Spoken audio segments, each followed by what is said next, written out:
நான்காவது டெஸ்ட் போட்டியில் அடைந்த தோல்விக்கு இதுவே காரணம் என்று வருத்தம் தெரிவித்த ரோஹித் சர்மா.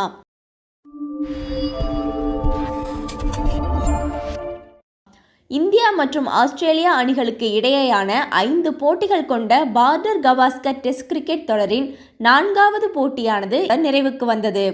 இந்த போட்டியில் மிக சிறப்பான ஆட்டத்தை வெளிப்படுத்தி ஆஸ்திரேலிய அணியானது 184 ரன்கள் வித்தியாசத்தில் இந்திய அணியை வீழ்த்தியது. இந்த போட்டியில் அடைந்த வெற்றியின் மூலம் ஆஸ்திரேலிய அணியானது இந்த தொடரில் 2-1 என்ற கணக்கில் முன்னிலை வகித்துள்ளது. இந்த போட்டியின் முதல் இன்னிங்ஸில் 474 ரன்கள் குவித்த ஆஸ்திரேலிய அணி இரண்டாவது இன்னிங்ஸில் 234 ரன்கள் குவித்தது. அதே வேளையில் இந்திய அணி தங்களது முதல் இன்னிங்ஸில் 369 ரன்களையும் இரண்டாவது இன்னிங்ஸில் 155 ரன்கள் மட்டுமே எடுத்ததால் 184 ரன்கள் வித்தியாசத்தில் தோல்வியை சந்தித்தது. இந்நிலையில் இந்த போட்டியில் அடைந்த தோல்வி குறித்து பேசிய இந்திய அணியின் கேப்டன் ரோஹித் சர்மா, உண்மையிலேயே இந்த தோல்வி எங்களுக்கு வருத்தம் அளிக்கிறது. நாங்கள் இந்த போட்டியில் போராடும் அளவிற்கு விளையாடவில்லை என்று நினைக்கிறேன். இறுதி வரை போராட வேண்டும் என்று நினைத்தோம். ஆனால் இந்த போட்டியில் அது முடியாமல் போனது. உண்மையிலேயே கடைசி செஷனை அணுக கடினமாக இருந்தது.